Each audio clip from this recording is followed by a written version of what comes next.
Hare Krishna, labvakar. Priecājos redzēt visus tos, kas izvēlējušies šovakar labāko veidu, kādu vispār Rīgā iedzīgāko, saprātīgāko veidu, kā pavadīt šovakaru. Jo pie mums Rīgā ir dižani viesi. Viņa žēlastības Sankarshan Dasatikāri Maharāģis un viņa dzīves biedri Mātiķi Višnu Priedevi Dāsī, kas ir ieradušies tieši no Vrindāvanas. Un šī trešā diena, tad viņi ir šeit, no rītiem sniedz lekcijas par Šrīmad Bhagavatam, bet vakaros ir īpašs seminārs nedēļas garumā, kas saucas Šrīlas Prabhupādas atbrīvības sniedzošā mācība, kur katru vakaru tiek apskatīts kāds no aspektiem Šrīlas Prabhupādas mācībā. Un tas ir unikāls seminārs tādā ziņā un iedvesmojoši, izglītojoši. Un man nav šaubu, ka redzot arī, ka cilvēki nāk atkal un atkal, ka tas neatstāja vienalcīgus cilvēkus. Pāris vārdus vēl tiem, kas varbūt šovakar pirmo reizi ir. Sankarshan Dasatikāri Maharāģis ir Šrīlas Prabhupādas audzēknis, un kopš 1972. gada, tātad vairāk kā 40 gadus, viņš studē un praktizē Vaišnavu filozofiju un māca to arī citiem. Un Rīga vai Latvija ir viena no 22-25 valstīm, ko Maharāģis kopā ar savu dzīves biedri ik gadu apceļo un izglītojot tos, kas vēlas zināt, kas ir augstākā patiesība un kā sevi sagatavot tās apgūšanai. Un Maharāģis ir arī inicējušs garīgais skolotājs, kuram ir audzēkņi visās šajās valstīs. To es saku tiem, kas vēl nav izvēlējušies savu garīgo skolotāju. Pievērsiet uzmanību, iespējams tieši Sankarshan Dasatikāri Maharāģis varētu būt tieši jūsu garīgais skolotājs. Bet šobrīd ar aplausiem sveiksim mūsu viesi. Thank you very much. This is English Gita. English Gita. These are all Latvian. Okay.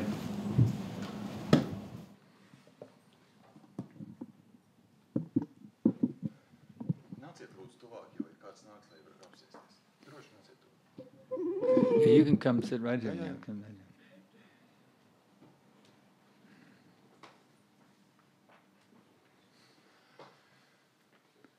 here. Yeah, that's good.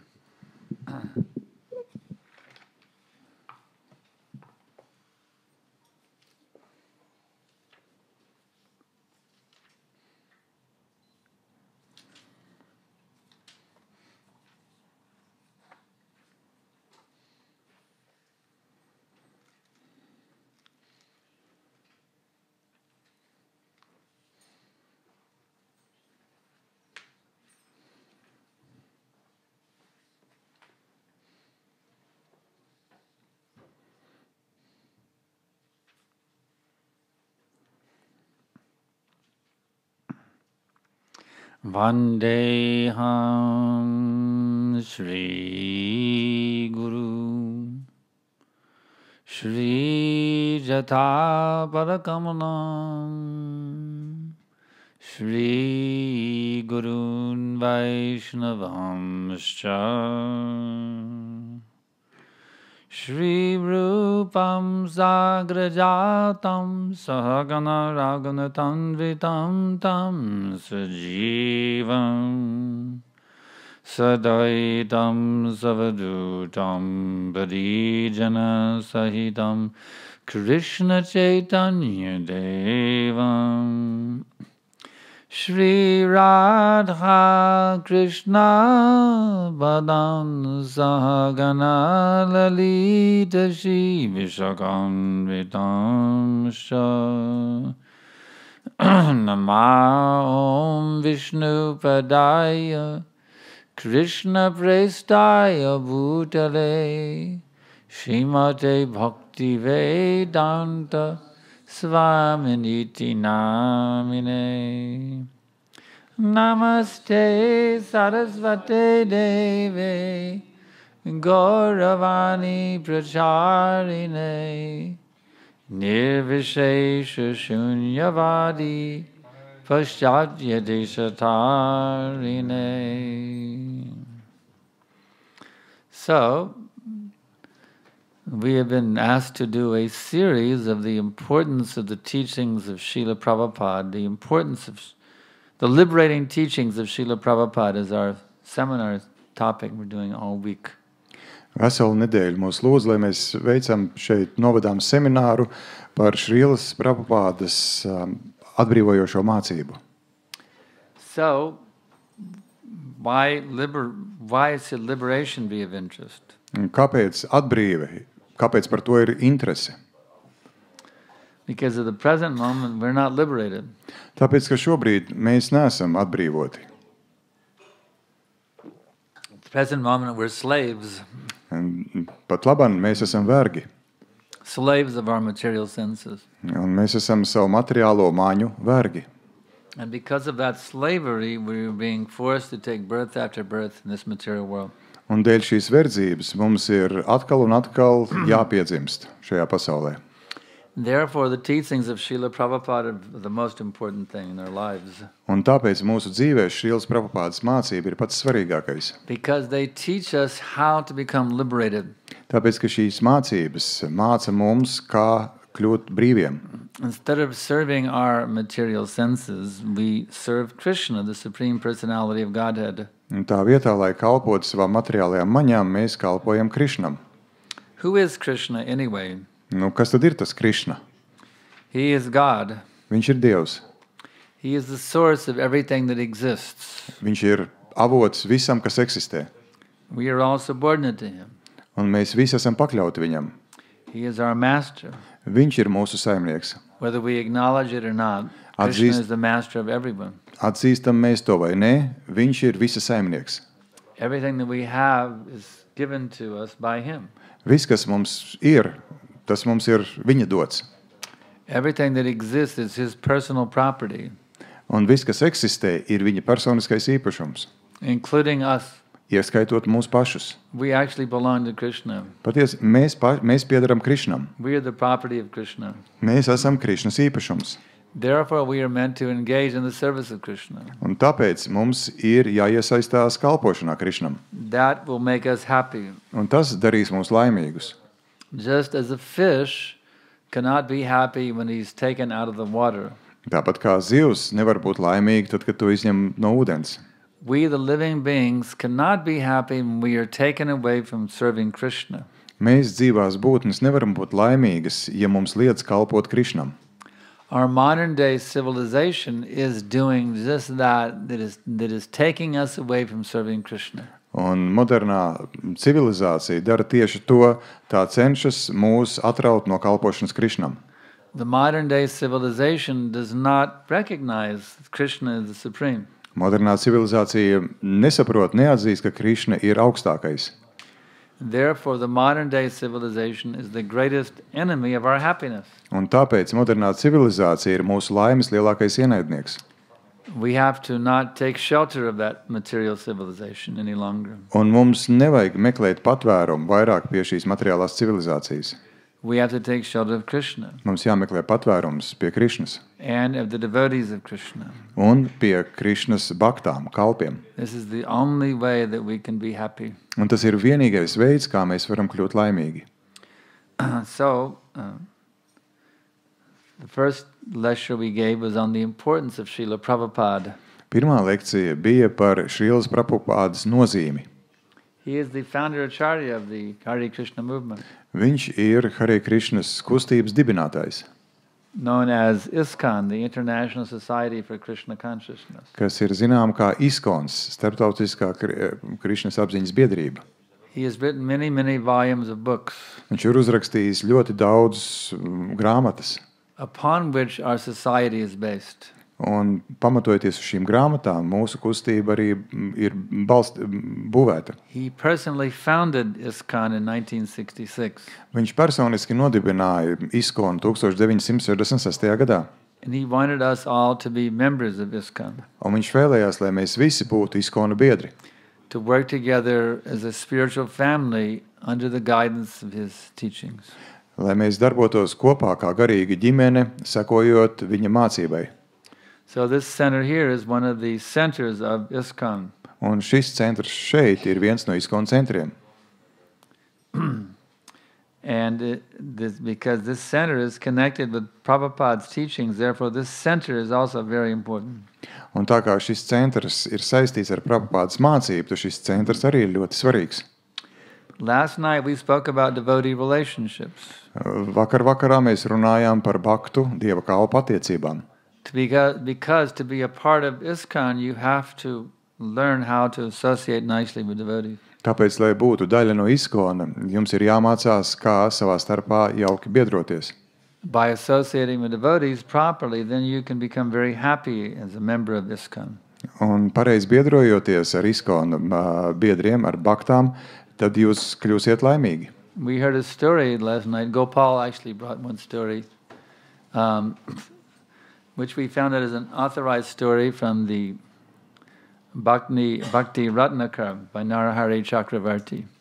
Vakardien Gopāls Prabhu pieminēja šeit kādu stāstu, ko mēs atradām, kas ir autorizēts un patiesas notikums. And in this wonderful pastime, one devotee had Rupa Goswami had basically what happened was Rupa Goswami was in ecstasy meditating on Krishna's pastimes. Tas, kas notika tur, ka Rupa Goswami bija ekstāzē un viņš meditēja uz Krishnas rotaļām. In his meditation, he saw the gopis decorating Srimati Radharani. Un savā meditācijā viņš redzēja, kā gopi izdaiļo Srimati Radharani. To make her beautiful. Lai padarītu viņu vēl skaistāku. For Krishna. Krishnam.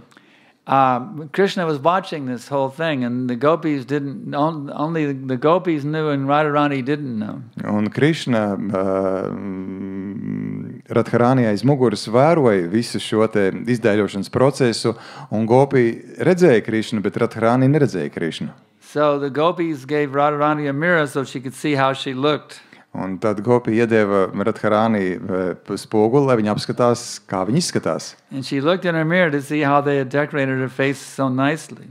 Un viņa paraudzījās spogulī un ieraudzīja, lai redzētu, cik jauki izdekorēta viņa izdaļot viņas seja. And she also saw in her mirror that Krishna was standing right behind her, looking at her. Un tai pašā laikā viņa spogulī ieraudzīja, kā Krishna stāv aiz viņas un arī raugās no spoguļu uz viņu.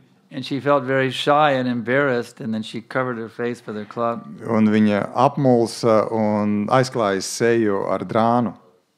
And the gopis were just in laughing with great delight to see this pastime of Radha and Krishna. Un Radharani kalpones gopi, viņas smējās redzot šo te rotaļu. So Rupa Goswami was also laughing along with the gopis. Un Rupa Goswami arī kopā ar gopis smējās. Actually, in his eternal form, he actually is one of the gopis. He's Rupa Manjari. Savā sākotnējā formā viņš arī ir viena no gopi. So he was actually laughing along with all the other gopis. Nu, viņš smējās. As being a gopi himself, actually. Pats būdams gopi, sākotnējā savā formā, viņš arī smējās kopā ar viņām. In this way, he was deep in meditation. Un tādā veidā viņš bija ļoti dziļā meditācijā. Laughing in ecstasy. Ekstāzē smejoties. And one devotee came along, and he thought Rupa Goswami was laughing at him. Un viens no bhaktām nāca satikties ar Rupa Goswami, un viņš domāja, ka Rupa Goswami smējās par viņu. So he went to Sanatana Goswami to find out what's going on. Un neizpratnē viņš devās pie Sanatanas Goswami, lai noskaidrotu, kāpēc tā. Sanatana Goswami could see the whole. He had perfect vision to know exactly what had happened in that incident. Un Sanatana Goswami bija redzējums, viņš redzēja pilnībā, kas tad tur bija noticis. He explained to this Vaishnava, actually Rupa Goswami was not laughing at you. He was laughing at this pastime of Radha and Krishna. Viņš izskaidroja šim Vaishnavam, ka nē, Rupa Goswami nesmējās par tevi, viņš smējās par to rotaļu, kas tur notika. So now this devotee, he felt very bad that he had interrupted the meditation of Sanatana of Rupa Goswami. Un šis bhakta sajūtās ļoti slikti, ka viņš ir pārtraucis Rupas Goswami meditāciju. And now this other Vaishnava becoming disturbed. Now this Rupa Goswami's meditation broke on this pastime. Un tā kā tas Vaišnavs tika satraukts, tā iemesla dēļ Rupa Gosvami meditācija pārtrūka. And he wondered, what have I done? Has someone come here? Have I offended someone? I neglected someone who came to see me? Un Rupa Gosvami meditācija pārtrūka, un viņš uzdeva, kas ir noticis, vai es esmu pret kādu nevērīgi izturējies, kamēr es biju meditācijā, kāds bija atnācis pie manis, un es pret viņu nevērīgi izturējos, apvainojos viņu. Un Rupa Gosvami arī devās pie Sanatanas Gosvami. So these two, Rupa Goswami and the Vaishnava, they both beg forgiveness of the other one, you see. Un abi Rupa Gosvami un tas otrs Vaišnavs, viņi lūdza piedošanu viens otram. The Vaishnava, I have disturbed your meditation. Vaishnavs teica, piedod lūdzu, ka es pārtraucu tavu meditāciju. Please forgive me. Lūdzu, piedod man. Rupa Goswami, I have not properly perceived you, please forgive me. Un Rupa Gosvami teica, es nepareizi izturējos pret tevi, lūdzu, piedod man. So in this way, this is the mood of how Vaishnava should always be. Un tas ir tās noskaņojums, kādā Vaishnavam vienmēr ir jābūt. We should always think, I have offended this devotee. Please forgive me, my dear devotee, please forgive me. Mums vienmēr ir jājūtas, es esmu aizvainojis, aizskāris šo te bhaktu, lūdzu, piedod man. So instead of finding fault with the devotees, we should see our own fault and always beg forgiveness from the other devotees. Tā vietā, lai meklētu trūkumus citos bhaktās, mums ir jāmeklē trūkumi sevi un vienmēr jālūdz piedošanu par tiem. We saw this humble mood also in Prabhupada's sister. Un mēs redzējām šo pazemīgo noskaņojumu vienmēr arī Prabhupadas māsā. She was not only a sister of Prabhupada, but she was a god sister also. She was an initiated disciple of Bhaktisiddhanta Saraswati Thakur. Viņa arī bija Prabhupadas garīgā māsa. Viņa bija saņēmusi iniciāciju pie Bhaktisiddhanta Saraswati Thakura. Her initiated name was Bhavatarini Devi Dasi. Tāds bija viņas garīgais vārds. But we would not call her that because that's being too familiar. Your spiritual master, your spiritual aunt. So we would call her Aunt Pishima. Bet tas būtu pārāk familiāri mums tā uzrunāt, un mēs viņu saucām par tanti, Pishima.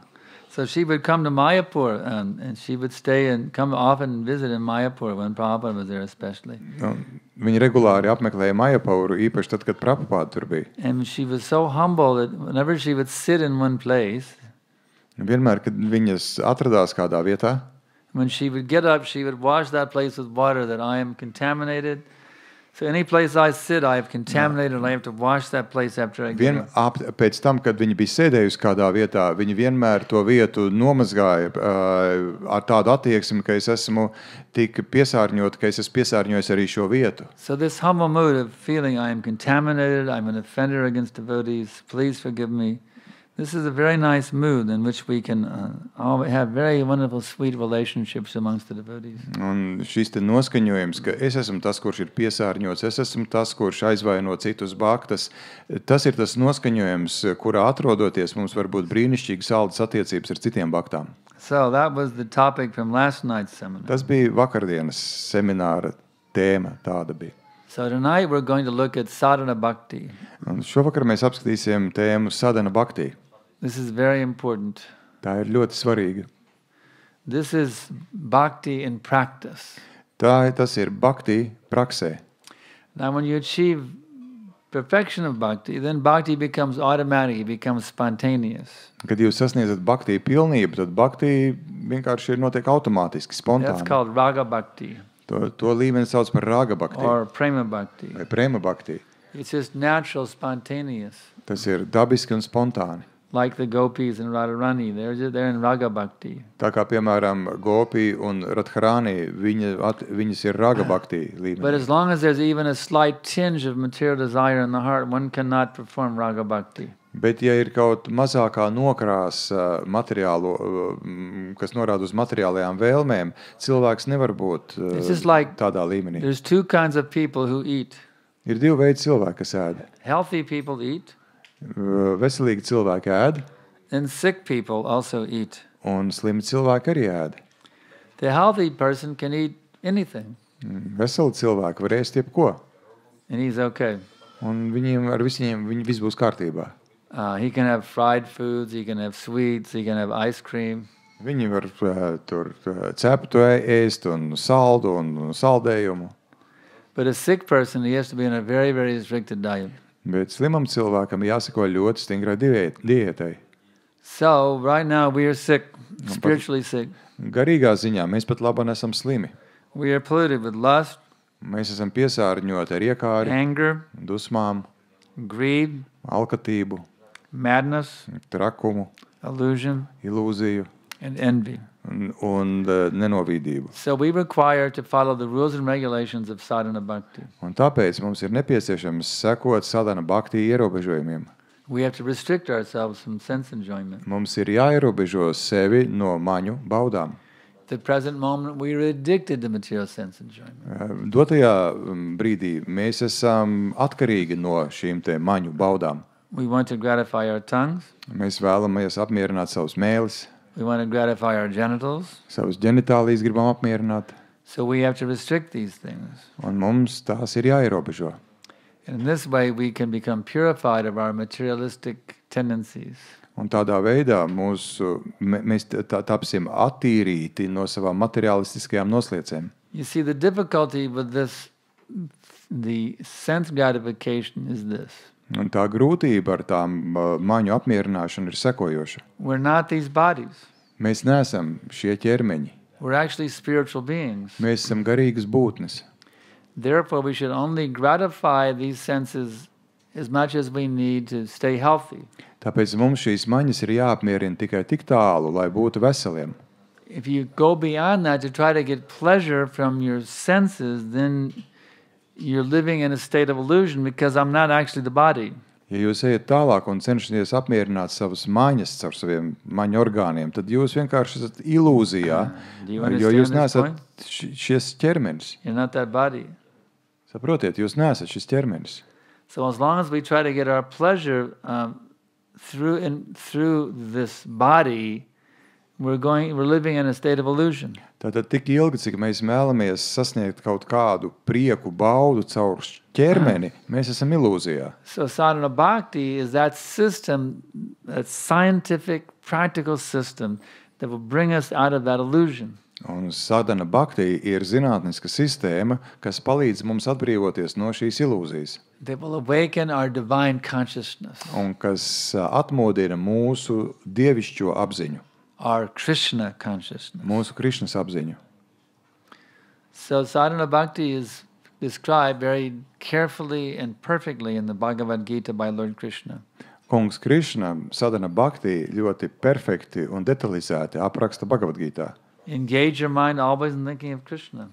Vienmēr iesaisti savu prātu, domājot par Krišnu. Offer your obeisances to Krishna. Piedāvā savus cieņas apliecinājumus Krišnam. Become a devotee of Krishna. Kļūsti par Krišnas kalpu. Worship Krishna. Godā Krišnu. In this way you become absorbed in Krishna. Un tādā veidā tu gremdēsies Krišnā. And by becoming absorbed in Krishna, then you can come to Krishna. Un būdams gremdējies Krišnā, tu nonāksi pie Krišnas. What does that mean, to come to Krishna? Un ko tas nozīmē nonākt pie Krišnas? At the present moment, we are not with Krishna. Un dotajā brīdī mēs neesam ar Krišnu. We are separated from Krishna. Mēs esam atdalīti no Krišnas, šķirti no We are Krišnas. here in this material world, Mēs esam šeit, šajā materiālajā pasaulē, which is the prison house of Krishna's creation. kas Krišnas radītajā ir cietums. This is a dark world. Šī ir tumsas pasaule. The spiritual world is self-illuminated. It doesn't require the sun, the moon, or electricity to illuminate it. Garīgā pasaule ir pašmirdzoša, pati sevi apstarojoša, tai nav nepieciešama saule vai elektrība. This material world is a dark world. Un šī materiālā pasaule ir tumsas pasaule. Therefore, we need sun, moon, just like electricity, lighting the room. You see. Tāpēc mums ir nepieciešama saule, mēnesis, daudz elektrības, lampu, apgaismojumu istabā. There's no electricity in the spiritual world. They don't need it. Garīgajā pasaulē nav elektrības, nav nepieciešamības pēc tās. So this dark world is a world where we're forced to get old, to get sick, and to die. Un šī tumsas valstība ir valstība, kurā mēs esam spiesti kļūt veci, slimi un mirt. In the spiritual world, you don't get sick, You don't get old and you don't die. Garīgajā pasaulē jūs nekļūstat veci, nekļūstat slimi un nemirstat. This material world is full of misery. Šī materiālā pasaule ir pilna ar ciešanām. Spiritual world is full of bliss. Garīgā pasaule ir pilna ar svētlaimi. This material world is full of ignorance. Materiālā pasaule ir pilna ar neziņu. The spiritual world is full of knowledge. Garīgā pasaule ir pilna ar zināšanām. So we have the mechanism or the means or the technique by which we become qualified to transfer ourselves from the material world to the spiritual world. Un mums ir līdzekļi, tehnika, mehānisms, sauciet to kā gribat, ar kuru palīdzību mēs varam transformēt sevi un transportēt sevi no šīs materiālās pasaules uz garīgo pasauli. That process is called sadhana bhakti. Un šo procesu sauc par sadhana bhakti. What does bhakti mean? Ko bhakti nozīmē? Bhakti means loving devotional service. Bhakti nozīmē mīlestības pilna kalpošana Dievam. Why don't we just say devotion? Kāpēc mēs nesakām vienkārši tāda sevis uzticēšana? Why don't we just say service? Kāpēc mēs sakām kalpošana? Why do we combine them and say devotional service? Kāpēc mēs kombinējam un sakam, ka kalpošana sevi uzticot? The answer to the first question is this. Atbild uz pirmo jautājumu ir lūk šāda. Devotion without service is not really devotion. Ka sevis uzticēšana bez kalpošanas patiesībā nav sevis uzticēšana. It's false show. Tas ir vienkārši nepatiesa izrādīšanās. If I say I'm very devoted to you, Ja es jums saku, es ļoti esmu jums uzticams, and you say, well, no, I'm having great difficulty, can you help me? un jūs sakat, man ir zināmas grūtības, varat palīdzēt man? Oh, no, I'm too busy, I can't help you. Nē, es esmu pārāk aizņemts, nevaru palīdzēt. You see, if you're truly devoted to someone, you will be always willing to serve them. Ja jūs esat patiesi sevi uzticējis kādam, esat kādam uzticams, tad jūs vēlaties kalpot viņam. So devotion is only genuine when it is based on a mood of service. Un šī sevis uzticēšana, uzticība ir patiesa vienīgi tad, ja tā balstās uz kalpošanas noskaņojumu. So why don't we just say service by itself? Why do we say devotional service? Kāpēc mēs nesakām kalpošana? Kāpēc mēs sakam tādas kalpošana sevi uzticot? So someone says, well, I'm serving my employer every day. I go to work from, I serve my employer every day from morning till night. Kāds var teikt, es kalpoju savam darba devējam no rīta līdz vakaram, katru dienu. But are you really serving your employer? Bet vai jūs tiešām kalpojat savam darba devējam? No, you're going for the money. Jūs ejat uz darbu, lai pelnītu naudu. Actually, you're serving your own bank account. Patiesībā jūs kalpojat savam kontam bankā. You're not serving your employer, you're serving your bank account. Jūs nekalpojat savam darba devējam, bet gan savam bankas kontam. So devotional service means without anything back for yourself. You're truly giving without any thought of return. Tātad uzticības pilna kalpošana nozīmē, ka jūs kalpojat, negaidot neko atpakaļ. That is called bhakti, devotional service. Un to sauc par bhakti, kalpošanu Dievam. So one may say, well then, if I don't get anything back, then why should I even do it? Bet kāds varētu teikt, bet ja es neko nesaņemu atpakaļ, kāpēc man tas vispār būtu jādara? It seems like a waste of time. Izskatās, ka tāda laika tērēšana. But actually, when you serve Krishna without any thought of return, you get the ultimate return. Bet patiesībā, ja jūs kalpojat Krišnam bez jau kādas domas kaut ko saņemt atpakaļ, jūs saņemat augstāko atdevi. And what is that ultimate return? Un kas ir tā augstākā atdeve? You get Krishna. Jūs saņemat Krišnu. The one who owns and controls everything, he becomes your personal property. Tas, kuram pieder viss, kurš kontrolē visu, tas kļūst par jūsu personisko īpašumu. Krishna becomes controlled and owned by his devotees' love. Krišna tiek pakļauts un tiek kontrolēts ar viņa kalpu mīlestību. So you become the ultimate achiever of everything when you become surrendered to Krishna. Un jūs, uzticot sevi Krišnam, iegūstat visu augstāko iegūstamo. And that process of surrender is called sadhana bhakti. Un šis process, kā sevi uzticēt Krišnam, tiek saukts sadhana bhakti. There are certain rules and regulations in sadhana bhakti. Un ir noteikti likumi un ierobežojumi sadhana bhakti procesā. We give up illicit sex life. Mēs atsakamies no neatļautas seksuālas dzīves. Well, what's wrong with sex? I mean, it feels really good. I enjoy it. Kas ar seksu, kas tas seksam pa vainu, man tīri labi tas patīk. Why do I have to give it up? It's the only thing I really enjoy in life is sex. Jo galu galā tā taču ir galvenā lieta, kas man dzīvē patīk un ko es izbaudu. Try to understand this thing about sex. Pamēģiniet saprast, lūk, šo te par It's seksu. on the bodily platform.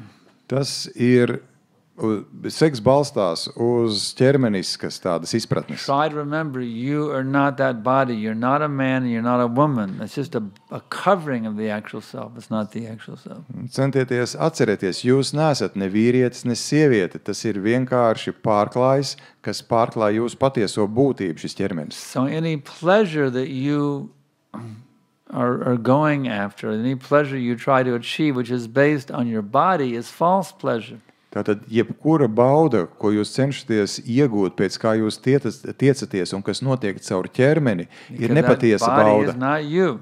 jo jūs neesat ķermenis.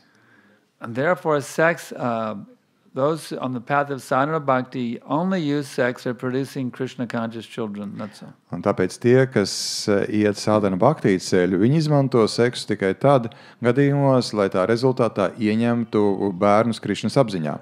Other than that, they find sex to be a diversion from Krishna consciousness. Visos citos gadījumos viņi redz, ka tā ir atkāpšanās no Krišnas apziņas. Not interested. Un tāpēc viņus tas neinteresē. I have more important things to do than to have sex. Man ir svarīgākas lietas, kam sev veltīt nekā seks. I want to reestablish my loving relationship with Krishna. Es vēlos atjaunot manas mīlestības pilnās attiecības ar Krišnu. Sex pleasure lasts for a few seconds only. Seksa prieki ilgs tikai dažas sekundes. But the pleasure of bhakti ras lasts eternally and it becomes sweeter and sweeter with every passing moment. Bet bhakti rasas prieki, tie ir bezgalīgi un tie ar katru mirkli arvien pieauga. Therefore the devotee is very happy to give up illicit sex. Very happy. Un tāpēc Dieva kalps ir ļoti priecīgs, ka viņš var atteikties no seksa. If one's happiness is based on illicit sex, he's always in anxiety. When will I find another sex partner? Jo, ja cilvēka laime balstās uz seksuālajām attiecībām, tad viņš vienmēr būs satraukts un nelaimīgs, jo viņš vienmēr būs aizņemts ar to, kur atrast jaunu seksa partneri. So as soon one gives up the pursuit of illicit sex life, they become liberated from so much anxiety. Jo, un tiklīdz cilvēks to brīvs no šiem te centieniem nepārtraukt uzturēt savu seksuālo dzīvi, tā viņš atbrīvojās no ļoti daudziem satraukumiem. Another item of sadhana bhakti is no meat eating. Nākamais, kas ir aspekts sadhana bhakti, ir ne gaļas ēšanai. One may object, but I need meat to be healthy. Kāds varētu iebilst, bet man gaļa ir vajadzīga, lai būtu veselam. How will I be strong if I don't eat meat? Kā gan es būšu stiprs, ja es neēdīšu gaļu? This was an argument given by one farmer. Viens no fermeriem nāca klajā ar šādu argumentu. There was a famous American author named Henry David Thoreau. Viens ir populārs amerikāņu autors, rakstnieks. He went to live he took the life of a sadhu living in the forest for some time at a place called Walden Pond. Un viņš uz kādu laiku nolēma kļūt par tādu cilvēku, kurš dzīvo vientuļnieku, sadhu, dzīvot vientuļā vietā. And he practiced vegetarianism, he read the Bhagavad Gita. Un viņš praktizēja veģetārismu un lasīja Bhagavad Gītu. So one of the farmers nearby, he was arguing that one has to eat meat to be strong and healthy. Un viens no fermeriem, kas netālu dzīvoja, uzskatīja un argumentēja, ka cilvēkam ir jāēd gaļa, lai būtu veselīgam un stipram. How can you be strong and healthy if you don't eat meat? Kā gan tu vari būt veselīgs un spēcīgs, ja tu neēd gaļu? Now, the farmer didn't have a tractor like they do nowadays. A tractor for plowing the field? Un tajā laikā fermeriem nebija traktoru, lai ārtu zemi, tā kā tas ir tagad. He had an ox. Viņiem bija vērši. This ox is a huge, powerful animal. He could take that plow and just go right through that dirt. Very powerful animal, the ox. Jā, un tas vērs ir ļoti spēcīgs dzīvnieks un vēl kārkulu un var uzārt ar vēršu palīdzību ļoti labi zemi. And this ox never ate any meat. Un šis vērs nekādu gaļu nebija ēdis. Viņš ir veģetārietis. So Henry David Thoreau observed how silly his argument was.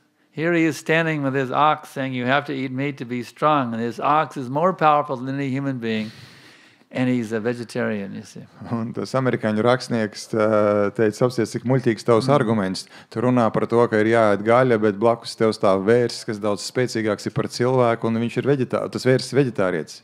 So Krishna has ordered us to only eat vegetarian food. Krishna mums ir devis norādījumu, ēst tikai veģetāru barību. If we are only allowed to eat foods which are offerable to Krishna. Turklāt, which is only to eat food which is which can be offered to Krishna. That's all we can eat. Un ēst tikai to barību, tādu ēdienu, ko drīkst piedāvāt Krishnam. So Krishna has told us what he will accept. Un Krishna ir teicis mums, ko viņš pieņem. Patram pushpam palam tayam yomai bhakta prayachati tadahang bhaktapahritam ashnami prayatatmanaha. One will offer me a leaf, a flower, fruit or water with love and devotion, I will accept it. Tas, kurš man piedāvās lapu, ziedu, ūdeni vai augli ar mīlestību un sevis uzticēšanu, to es pieņemšu. Did Krishna ask for meat? Vai Krishna ir prasījis gaļu, lai piedāvā? The word for meat is mamsa. Mamsa, tā sanskritā ir gaļa. Did Krishna ask for any mamsa? Vai Krishna jautāja mamsu? No. Nē. Do you know the etymological breakdown of the word mamsa? Jūs zināt, kāds the etymological? Etymoloģisko, what was the next word? Meanings. Jā, vai jūs zināt, kādas nozīmes ir šim vārdam mamsa? Mam means me. Mam nozīmē es. And sa means he.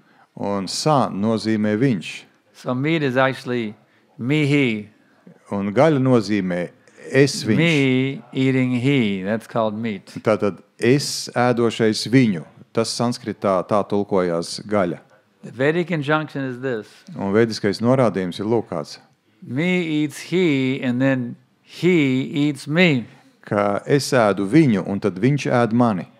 If I eat you, you see, then in the future life you will come back and you will eat me. Ja es ēdu tevi, tad nākotnē tu atnāc un ēd mani. So when you eat meat, ja tu ēd mani, that animal you ate, he will come back, he will become a human being, you will be killed and he will eat you. Tātad, ja jūs apēdat kādu dzīvnieku, tad jūs kļūstat par to dzīvnieku, un tad tas dzīvnieks, kas ir tagad bijis, tāda vesela, kas ir bijis dzīvnieks, atgriežas atpakaļ, nogalina jūs un ēd jūs. Every animal you have eaten, that animal will come back and eat you, and you will then take birth after birth after birth to be eaten by all those animals that you ate. Un visi tie dzīvnieki, ko jūs esat ēduši, viņi atgriezīsies, lai ēstu jūs. So it makes good sense to give up meat eating and just eat prasadam. Un to saprotot, ir diezgan nopietnas iemesls atteikties no gaļas ēšanas. That frees you from the karma by becoming a vegetarian, a Krishna vegetarian, you see. Un kļūstot par Krishnas veģetārieti, jūs atbrīvojat sevi no karmas šīs te. Because eating vegetables, there's also karma. Tāpēc, ka ēdot dārzeņus, tā arī ir karma. If you kill a carrot and eat it, you'll have to come back and become a carrot, and so that carrot can eat you. Tāpēc, ja jūs apēdat burkānu, tad jums ir jāatgriežas kādā no dzīvēm kā burkānam. Savukārt, lai tas burkāns var ēst jūs. But if you offer that carrot to Krishna, bet ja jūs piedāvājat šo te burkānu Krishnam, that carrot will be quickly promoted to the human form of life. Tad šīs te burkāns progresē nekavējoties uz cilvēka formu. And you will go back to Godhead. Bet jūs atgriežaties pie Dieva. So this thing about no meat eating and eating only prasadam is very, very important principle. Tāpēc šis te princips neēst gaļu un ēst tikai prasadam ir ļoti svarīgs. So no illicit sex, no meeting, and the next one, no intoxication. Tad neatļautam seksam, ne gaļasēšanai, un trešais ir neapreibinošām vielām. Many people are very fond of drinking liquor. Ļoti daudz cilvēki ir pieķērušies alkohola dzeršanai. They go crazy on drinking liquor. Viņi jūg prātā dēļ alkohola. They're so miserable, it gives them a temporary sense of relief from their anxieties by getting drunk. Viņi ir ļoti nelaimīgi, un alkohols dod uz brīdi viņiem tādu sajūtu, ka viņu tās raizes pazūd. But when they come out of their drunken state, they're more miserable than they were before they got drunk. Bet tad, kad viņi iziet ārā no šī stāvokļa, tad viņi jūtas vēl nelaimīgāk nekā viņi bija pirms tam, pirms Some people piedzērās. smoke marijuana, Daži cilvēki smēķē marihuānu, or they take LSD or ecstasy, vai LSD, vai ekstaziju, different drugs, you see, dažādas narkotikas, that give an artificial sense of euphoria. lai mākslīgā veidā sajustu eiforiju. But after the marijuana wears off, or the drug wears off, or the alcohol wears off, they're more miserable than they were before. Bet tad, kad marihuāna vai jebkuras narkotiku efekts beidzas, vai alkohola efekts beidzas, tad viņi jūtās vēl sliktāk. Therefore, devotees give up intoxication. Un tāpēc bhaktas, dieva kalpi, atsakās no apreibinošām Of course, it's vielām. not that we completely give up intoxication. We don't completely give it up. Nav tā, ka mēs pilnībā atsakāmies no apreibināšanās. We take a better type of intoxication. Mēs vienkārši izmantojam labākas apreibinošas vielas. Rupa Goswami says Krishna prema is the ultimate drug. Rupa Gosvami saka, ka Krišna prēma ir augstākā līmeņa narkotika. So when you take this Krishna prema, it is also intoxication. Kad jūs saņemat šo Krišnas prēmu, tā arī ir apreibināšanās. Hare Krishna, Krishna Krishna, Hare Hare. Hare Ram, Ram Ram, Hare. That's like a good kirtan. Tas ir labs kirtans. And a wonderful love feast. You see. Un tad pēc tam brīnišķīgs mīlestības mielasts, 20 or 30 preps. ar kurā ir apmēram, jau šķīvi ir apmēram 30 dažādi ēdieni. In the old days, that love feast meant, the Sunday feast meant 20 or 30 preps. Agrāk, izkon pirmsākumos, svētdienas mielasts, jeb mīlestības mielasts, kā mēs to saucām, tajā bija 20-30 ēdieni. You'd be crazy not to join the temple. Un cilvēkam bija jābūt trakam, lai nenāktu uz templi. It was so intoxicated. Tas bija tik apreibinoši. Jayadvaita Swami, who joined at 26 Second Avenue. Jayadvaita? Jayadvaita Swami. Jayadvaita Swami, kas pievienojās Ņujorkā uz 26. avēnijas. He told us one time what the feast used to be like at 26 Second Avenue, the Sunday feast. Viņš reiz pastāstīja, kāds bija mielasts tur, svētdienas mielasts. I mean, it was a feast. Lūk, tas bija mielasts. Not like 2 or 3 preps, you know. Like Tas ne tā 2-3 ēdieni. 15 or 20 different preps, you know. That's a 15, feast. 20 dažādi ēdieni. Lūk, tas ir mielasts. So we get intoxicated on prasadam and the holy names. Un mēs apreibināmies ar prašādam un svēto vārdu. And we also give up gambling. Un mēs arī atsakamies no azartspēlēm. Because gambling means you're just throwing your money away on basic. That's all you Tāpēc, do. ka azartspēles nozīmē, jūs vienkārši izmetat savu naudu. So why waste your money on gambling? Tad kāpēc tērēt savu naudu azartspēlēs? Instead of buying a lottery ticket, come here to the temple and donate the money to Krishna. Tā vietā, lai pirktu loterejas biļeti, atnāciet ar to naudu un noziedojiet to Krišnam. That's a guaranteed win. Un garantēta uzvara ir, laimests ir garantēts šajā ziņā. You give your money to the lottery ticket, you're a guaranteed loser. Jūs atdodat naudu par loterejas biļeti, garantēti jūs esat zaudētājs. So gamblers are losers. Un tie, kas ir azartspēlēm nododās, tie ir zaudētāji. I saw the streetcar, it said $1 million euro jackpot. 10 million. Oh, 10 million euro jackpot. What they're doing is the people who run the lottery, they're making big money. They have big fatty salaries. Es redzēju, tramvajs brauc garām un tur rakstīts uz sāniem, ka laimes 10 miljonu eiro. Kas patiesībā notiek? Viņi aicina cilvēkus maksāt naudu, lai rezultātā viņiem būtu labas, lielas, resnas algas. They're making big money off the foolish general population. Un viņi pelna lielu naudu pamatojot dēļ muļķi cilvēkiem. They make huge money for their big, huge, fatty salaries they're drawing. They're managing the lotteries. Un tie, kas menedžē tās loterijas, tie ļoti labi pelna. So don't be cheated by the so-called gambling. Un tāpēc neļaujieties, lai šīs tās sauktās azartspēles jūs apmānītu. Just like gambling casino also. Who's the winner? The casino wins. Tāpat kā tajos kazino. Nu, kas tur uzvar? Kazino uzvar. And the people who go there, they lose. Un tie cilvēki, kas tur dodas, tie This zaudē. idea that maybe I'll hit the jackpot, you know. Jā, bet ir kāds domā, es saņemšu jackpotu, tātad to lielāko vinnestu. Even people who do hit the jackpot, they get so intoxicated by it, they try to win more and they lose it. Un pat tie cilvēki, kas iegūst šos te jackpotus, viņi tā tiek tādā sajūsmā, ka viņi vēlas alkatībā gūt vēl, un tad viņi visu to naudu iztērē un gal galā zaudē. So don't be cheated by this gambling. Tad neļaujieties, lai visi tā azartspēļu industrija jūs apmāna. And then the other basic item of sadhana bhakti given by Prabhupada, chant at least 16 rounds every day of Hare Krishna japa mala.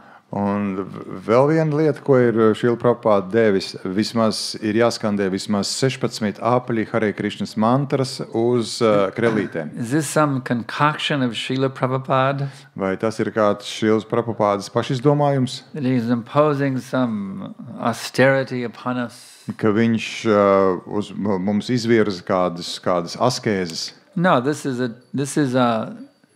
is coming down from the great acharyas. Lord Shiva chants on japa. Lord Chaitanya also chanted in this way. Rupa Goswami's japa beads, you can still see them in Vrindavan at his samadhi.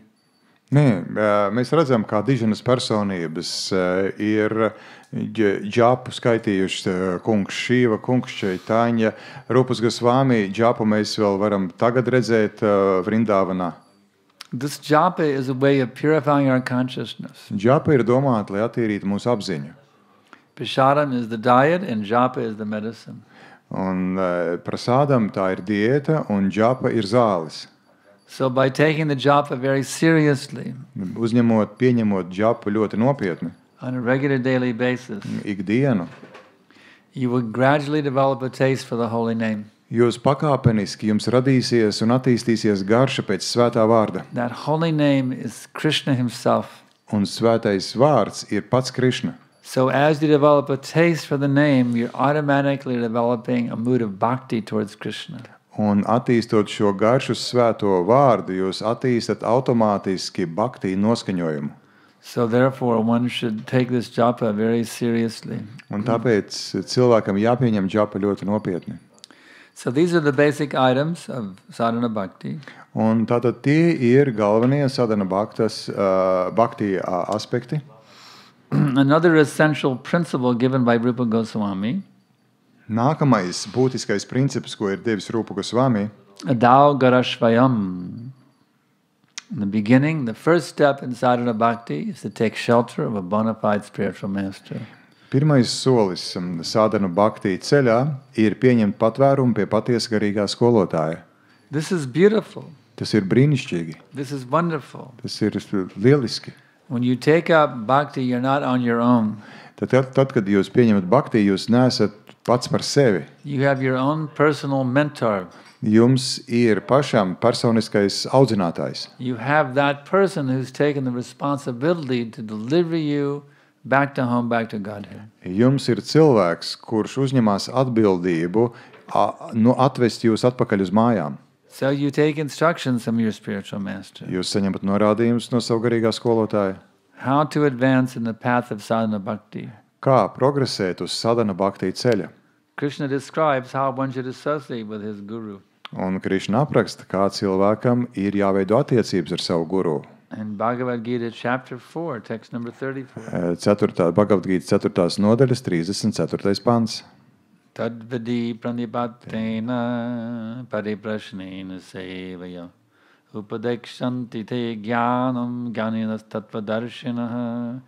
Just try to learn the truth. Vien centies uzzināt patiesību. By approaching the spiritual master. Vēršoties pie garīgā skolotāja. Inquire from him submissively. Uzdod viņam jautājumus, gatavībā tom sekot atbildēm. Render service. Kalpo viņam. the self-realized souls tās dvēseles, kas ir apzinājušās savu patību, can impart knowledge unto you spēj dot tev zināšanas. because they have seen the truth. Tāpēc, ka viņas pašas ir redzējušas patiesību. So if you will take a spiritual master Un tad, kad jūs pieņemat garīgo skolotāju, and execute sadhana bhakti under his guidance, un tad jūs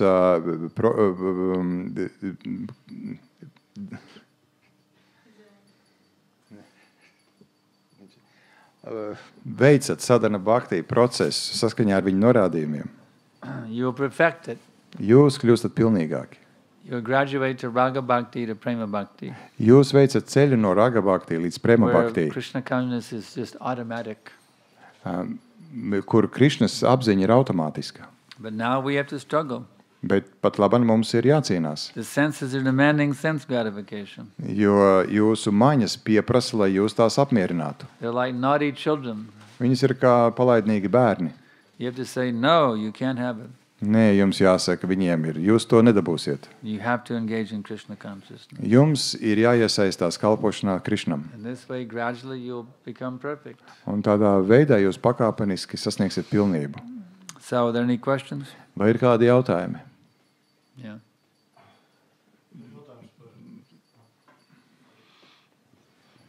Man ir jautājums par rīta lekcijas tēmu. Drīkst?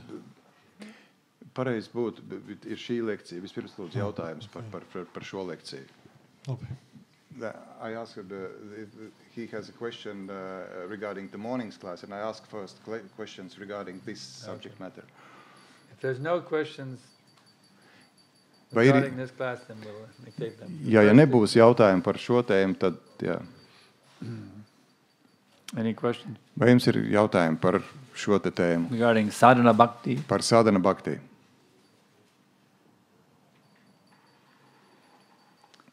Well, it looks like Krishna has arranged for you to ask your questions. Since there's no questions, Krišna ir visus organizējis tā, lai jūs varētu uzdot savu jautājumu. Paldies. Jūs rīta lekcijā minējāt, ka garīgais skolotājs ir kā loks, caur kuru var redzēt patiesību, augstāko patiesību un garīgo pasauli. Sakiet lūdzu, kāpēc tik ļoti daudz cilvēki izvēlas dzīvot mājās bez logiem un dzīvot tumsā? You said this morning that the spiritual master is like a window through which one can see the spiritual world. that's right. My question is, why is it so that so many people, or the majority of the people, choose to live in the places without the windows?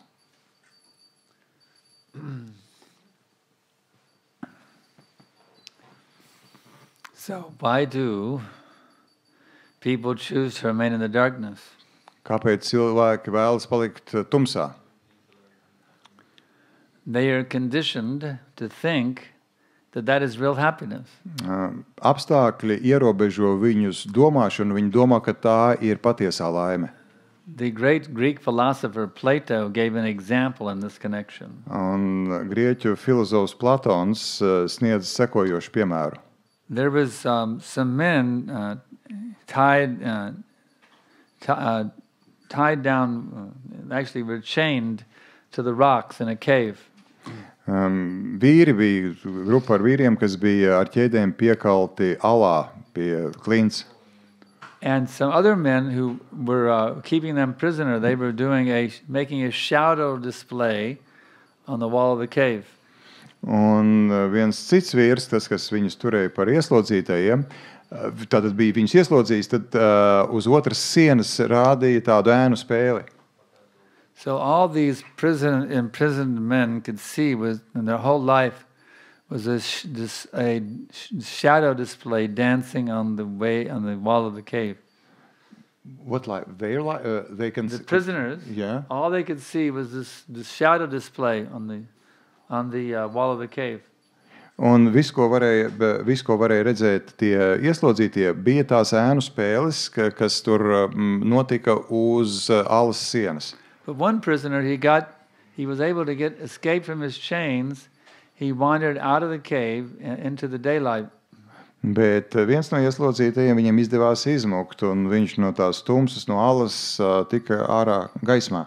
The sun was so bright that at first he could not see anything. Un saule bija tik spoža, ka sākotnēji viņš neko nevarēja redzēt.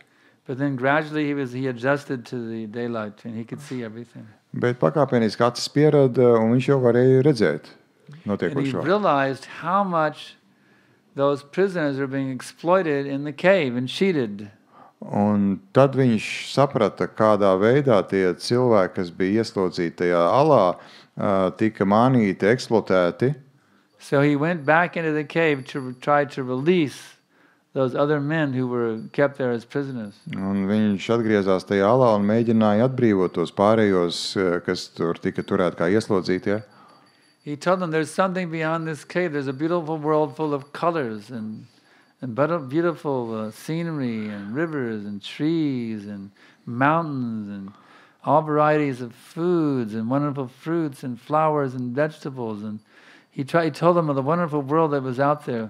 Un viņš centās viņiem pastāstīt, cik brīnišķīgi ir tā pasaule, kas ir ārpus alas ar brīnišķīgiem ziediem, augļiem, kalniem, lejām, dažādām krāsām. They thought he was crazy. He was insane. Un They viņi didn't domāja, ka viņš listen ir to him at all. traks un negribēja viņā klausīties. So people are conditioned by the false propaganda of material life. That's all. Un cilvēku uztveri ierobežo tā nepatiesā propaganda, kurai tie tiek pakļauti. They do not realize in how much a suffering condition they are actually trapped. Viņi nespēja apiekt to, kādās ciešanu lamatās patiesībā viņi atrodas. Even they're told, they think, oh, you Hare Krishna people, you're just some crazy fanatics. Un tad, kad viņiem kaut ko stāsta, viņi saka, nē, jūs Hare Krishna esat vienkārši traki fanātiķi. They can't understand our philosophy Viņi nespēja saprast mūsu filozofiju. because they're so blinded by their present situation. Tāpēc viņi ir pilnīgi kļuvuši akli dēļ savas esošās Even you situācijas. take them to the window and let them look through the window, they say, oh, that's a hallucination. Un ja tu viņu pievedīsi pie loga, viņš teiks, nē, tā ir halucinācija. That's not reality. Tā nav realitāte. The world of darkness is the world of reality. Realitāte ir tumsas pasaule. Next question. Nākamais jautājums. Yeah.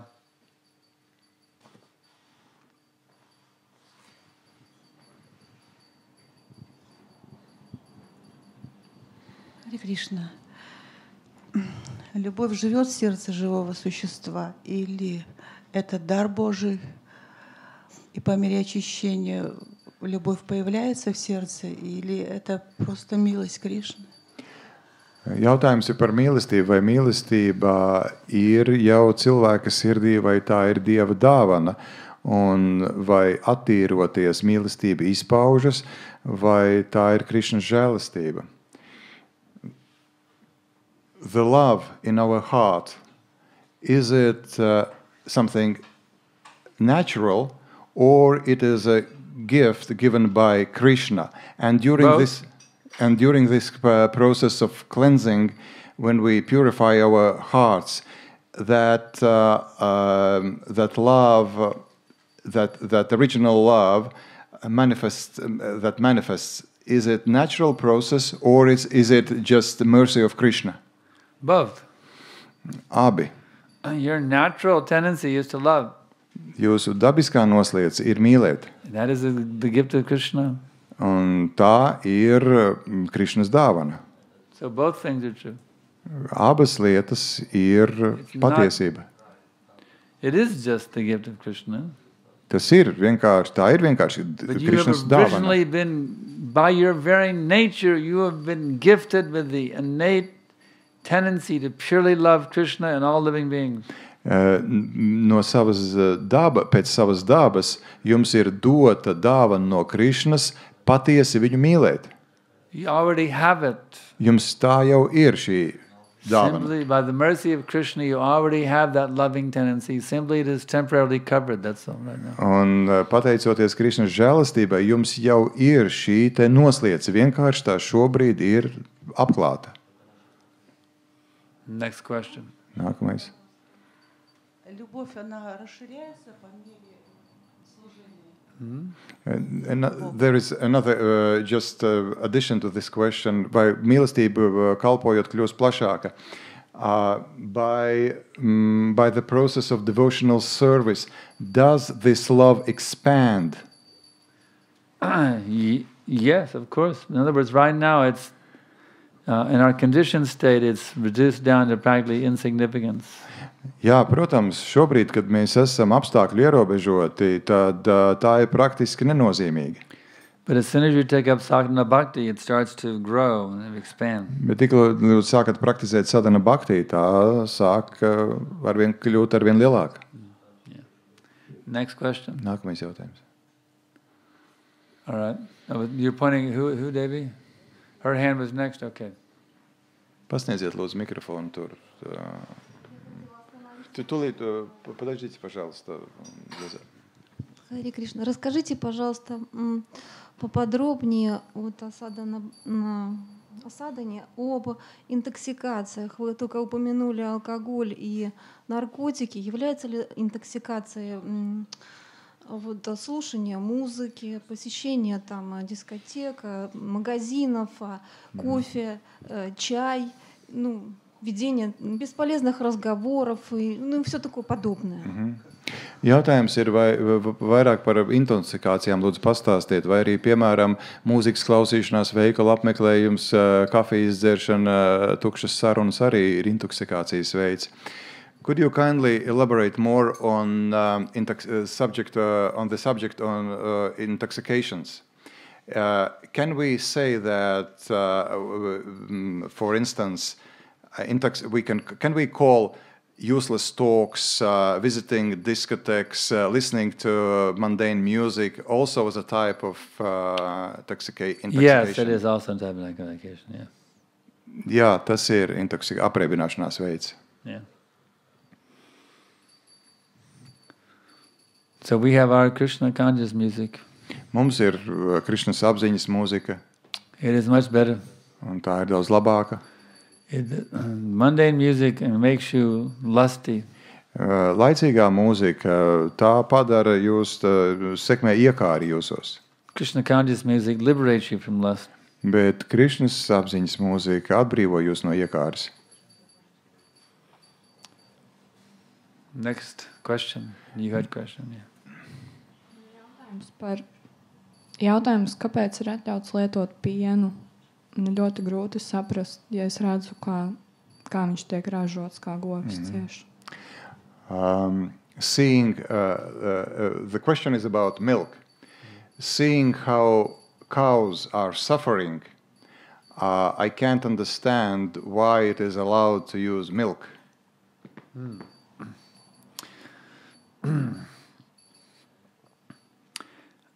First of all, the cow, if she's properly cared for by devotees, gives more milk than her calf can drink. Pirmkārt, ja par govi pareizi rūpējās un bhaktis rūpējās, tad viņa dod vairāk piena nekā teļš var patērēt. By God's arrangement, the cow gives more milk than the calf can drink. Dievs ir to iekārtojis tā, ka govs dod vairāk piena nekā teļš var patērēt. So by God's arrangement, the human being is meant to take cow's milk. Un Dievs ir iekārtojis tā, ka cilvēkam ir jālieto govs Krishna piens. himself took cow's milk. Krišna pats lieto govs pienu. So, according to Ayurvedic medicine, Saskaņā ar Ajurvēdas medicīnu, as confirmed by Srila Prabhupada, un kā to apstiprina Srila Prabhupada, milk products are essential for developing finer brain tissues to understand transcendental subject matters. Piens ir ļoti būtisks, jo tas smadzenē veido audus, kas palīdz saprast šo pārpasaulīgo zinātni. So this means that we as devotees require milk if we want to fully understand the Vedic wisdom properly. Un tas nozīmē, ka bhaktas, dieva kalpi, viņiem ir jālieto piens, ja viņi vēlas saprast vediskās zināšanas pareizi. And that means since we don't want to see the cows being abused, that means there should be a cow protection program associated with every ISKCON community. Un tāpēc, tā kā mēs nevēlamies, lai redzētu, kā govis cieš, ir nepieciešama govju aizsardzības programma, kas ir saistīta ar jebkuru baktu komūnu. So that we can get a himsa milk. Every devotee can purchase a himsa milk from a devotee cow protection program for their consumption. Tā, lai katrs bakta varētu savam patēriņam iegūt pienu, kas ir šīs te kustības, govju aizsardzības kustības ietveros. That's the standard that we should have.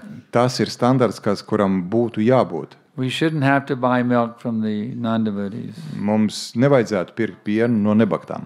Because they do abuse the cow. Tāpēc, ka viņi tiešām eksploatē, izmanto govis. But what do you do if there is no ISKCON cow protection program here for the Riga devotee community? What to do then? Bet ko darīt, ja šeit Rīgas baktu vidē nav govju aizsardzības programmas un tās ietvaros iegūstam piena? Should we give up milk altogether? Vai mums visiem būtu jāatsakās no piena? Some devotees argue that we should give up milk altogether. Daži baktas argumentē, ka mums vajadzētu atteikties no piena. But what did Prabhupada do? He's our perfect example. Bet Prabhupada ir mūsu paraugs. Did Prabhupada ever take milk from a commercial dairy? Did he ever...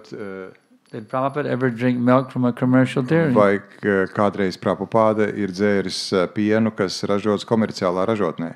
Yes, he did. Jā. And the one temple was getting milk donated by a commercial dairy, and Prabhupada said, very good. Un viens templis saņēma pienu, ko šāda te piena kombināts ziedu vai piensaimniecība. So here we have a dairy that's exploiting the cows. Tātad viņi ziedoja šo pienu un Prabhupada teica ļoti labi. Taking their milk to make money. Tātad viņi eksploatēja govis, lai pelnītu naudu. And devotees are taking that milk, offering it to Krishna and drinking it. Un ko darīja baktas? Baktas ņēma šo pienu, piedāvāja Krišnam un dzēra. So what happened to that? Does the cow get some benefit from that? Vai govis saņem kādu ieguvumu no tā, labumu no tā? You think the cow was being abused anyway for commercial purposes and being slaughtered when her milk bag dries up. That's what's happening to the cow, okay? Sauksim lietas savos vārdos, kas notiks, ka govis vienalga tiks eksploatēts un galu galā viņas nonāks kautuvē tad, kad viņas pārstās dot pienu.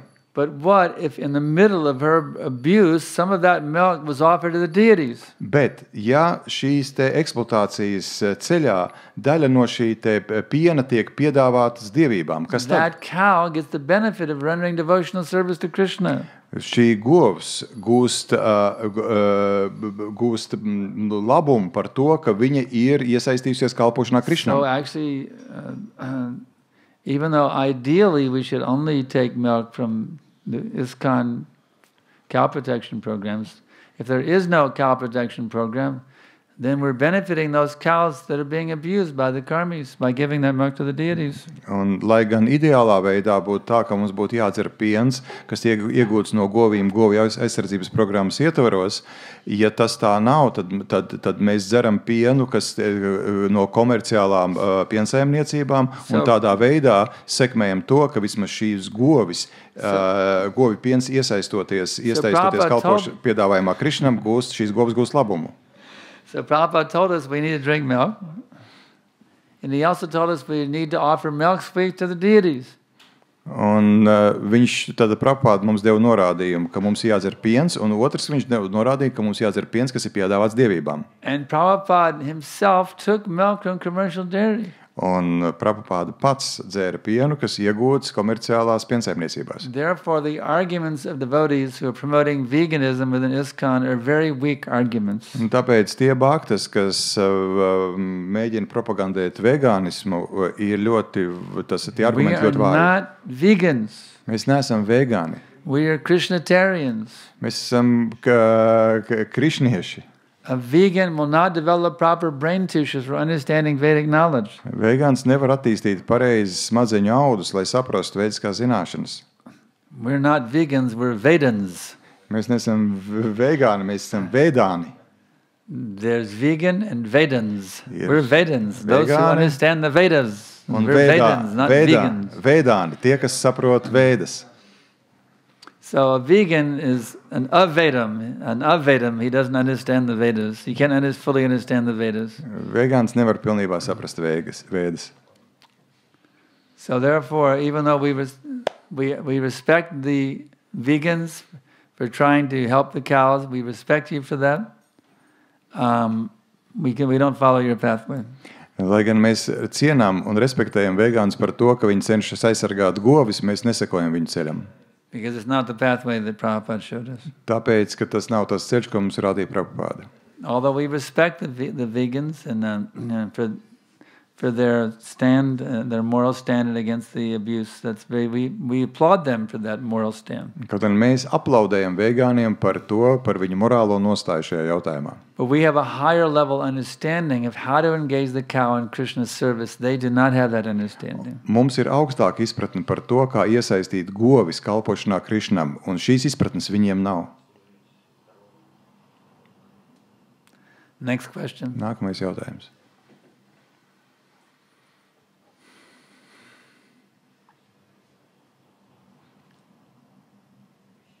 Yeah. May I ask?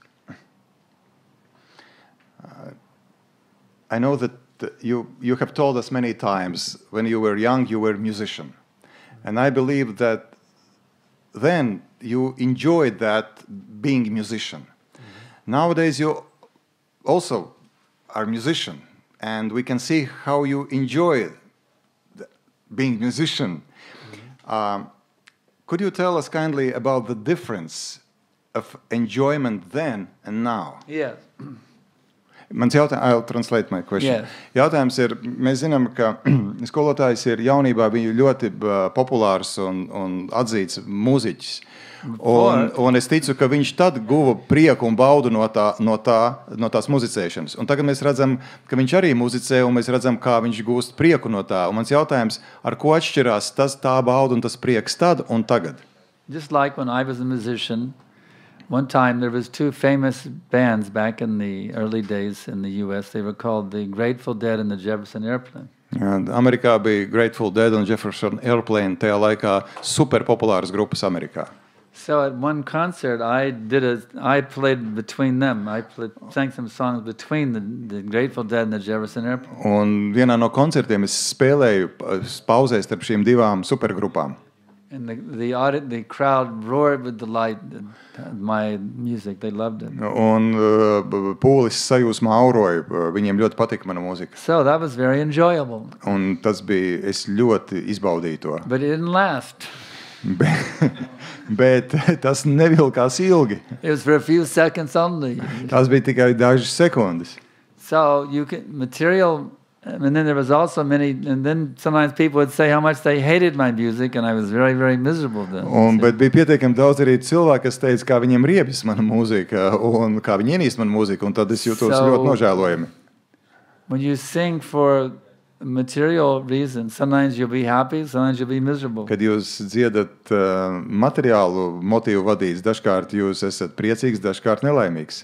But when you sing for Krishna, you'll always be happy. Bet tad, kad jūs dziedat Krishnam, jūs vienmēr esat laimīgs. Because Krishna will always appreciate your sincere attempt to glorify him by singing. Tāpēc, ka Krishna vienmēr novērtē jūsu centienus cildināt viņu. So material music gives temporary pleasure. Materiālā mūzika dod laicīgu prieku. And spiritual music gives eternal pleasure. Bet garīgā mūzika dod mūžīgu prieku. So what do you want? Do you want temporary happiness or permanent happiness? Ko jūs gribat? Laicīgu laimi, pārējošu laimi vai mūžīgu laimi? Take your choice. Izvēlieties. Yeah.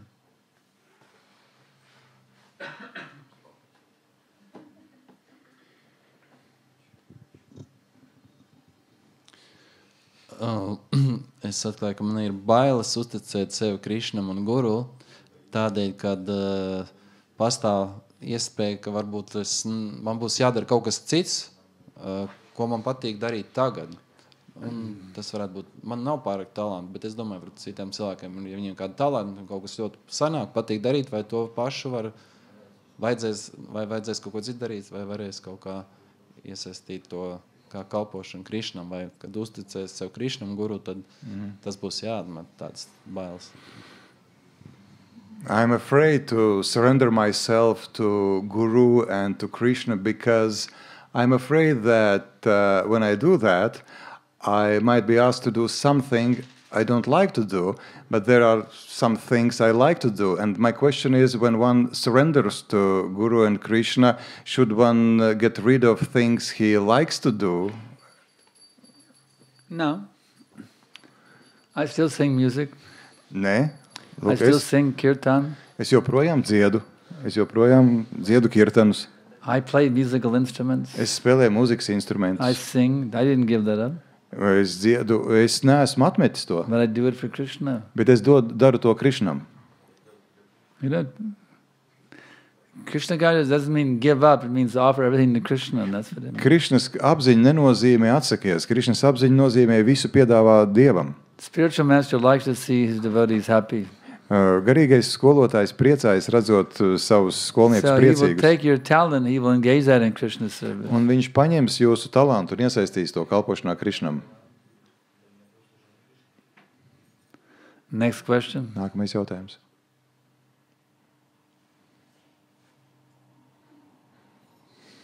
Yes.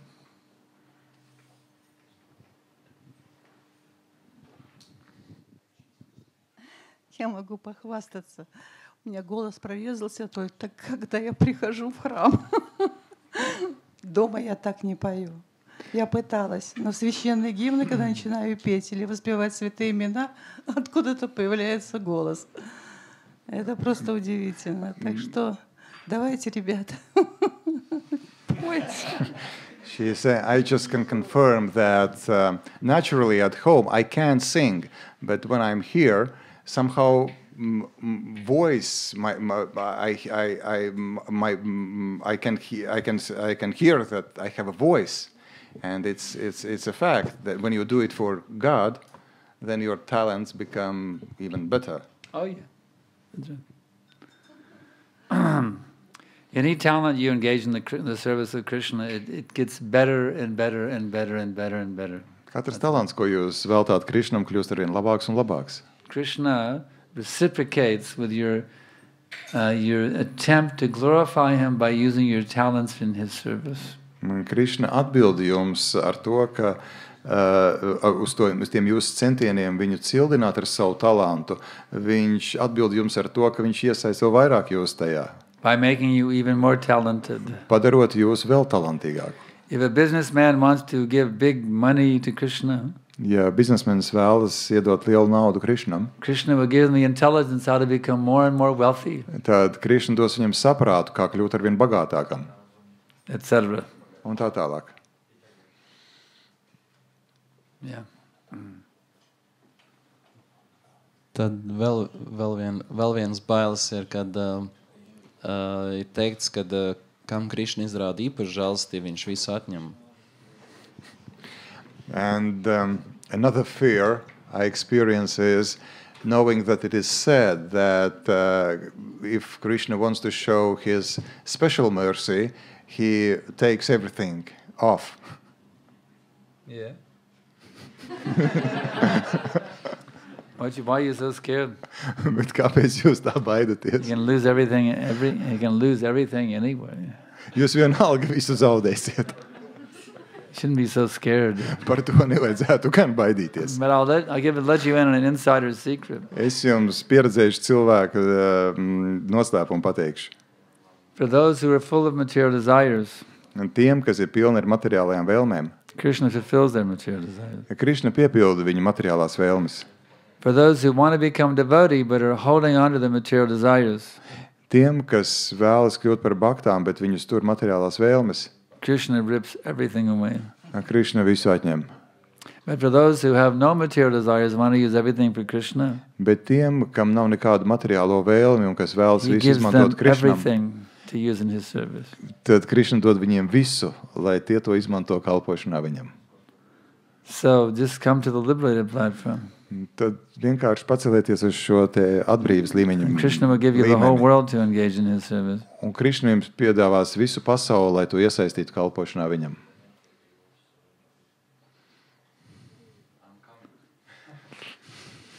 Next question. Yeah.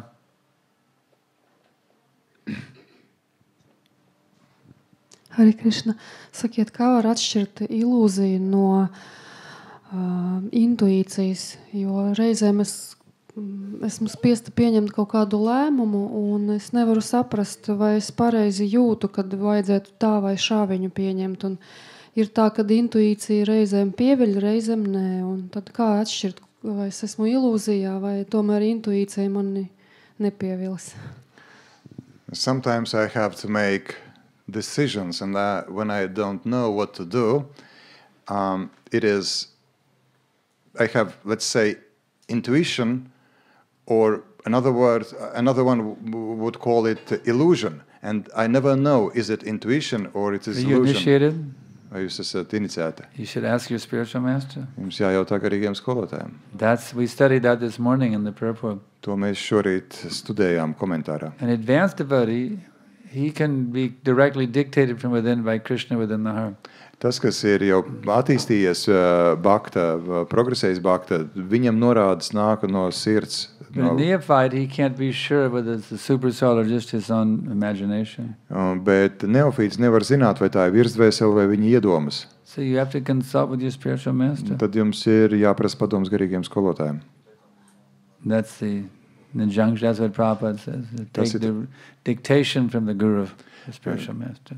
Jā, tas ir tas, ko saka Prabhupada, dod norādījumu. If your spiritual master is not available, maybe he's not here in Viga right now, or you can't reach him, then you have to have some other Siksha gurus who are advanced in Krishna consciousness. You can also take help from them. Un ja jūs garīgais skolotājs nav kaut kāda iemesla dēļ pieejams, tad jums vajadzētu būt kādiem citiem Siksha guru, pie kuriem jūs varat vērsties pēc padoma.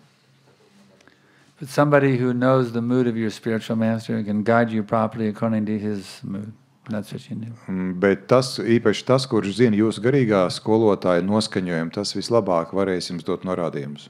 But preferably your own spiritual master. Bet vislabāk jūsu garīgais Or skolotājs. someone who can give you the same, in the same mood can instruct you. That's also Vai kāds, kurš that's tādā Siksha guru, yeah. pat noskaņojumā Siksha guru, kas var dot padomu. Okay, next question.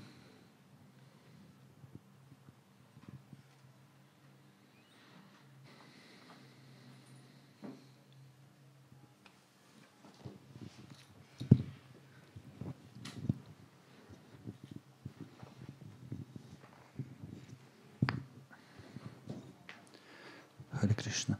Mēs stāstam par tām apziņas tiem pakāpieniem, ticība, anarthaniriti, bhajanakriya. Kā mēs varam izjust, mēs atrodamies viņās, vai kas no mums tiek prasīts visās tajās pakāpēs, ko mēs, tas notiek apzināti ar mums, vai tas notiek automātiski? Es nesapratu to jautājumu būtību. Ir tās apziņas pakāpes, tas skaidrs. Ja mēs atrodamies tādā pakāpē, tad tas prasa no mums kaut kādu darbību, vai visā automātiski notiek?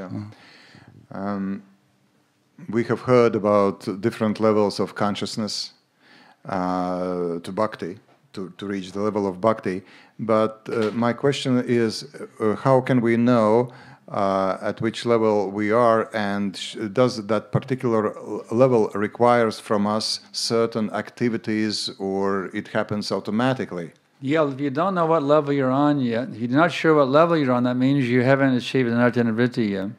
Ja jūs nezināt, kādā līmenī jūs esat, tas nozīmē, ka jūs neesat anarthanivritti līmeni sasniedzis. If you're still struggling to know what level you're on, you haven't. That means you're in the level. That means, like, for your initiated disciple, yes. Piemēram, jūs esat iniciēts bhakta. So if you're still struggling to understand what is your position, that means you have not yet achieved anarthanivritti yet. You're still on a level of bhajanakriya. Jūsu gadījumā jūs nevarat saprast, kādā līmenī jūs esat, tad jūs neesat anarthanivritti līmenī, jūs bhajanakriya līmenī esat. Bhajanakriya devotee trying to get to anarthanivritti. That's your position right now. Bhajanakriya līmenī bhakta cenšas tikt uz nākamo, uz anarthanivritti līmeni. And someone is not initiated, and their level is sadhu sangha, trying to come to the point of bhajanakriya. Un, ja kāds nav iniciēts, tad viņš ir sadūs sangas līmenī, cenšoties tikt uz Bhajan Kriya līmenī. Okay, next question. Nākamais.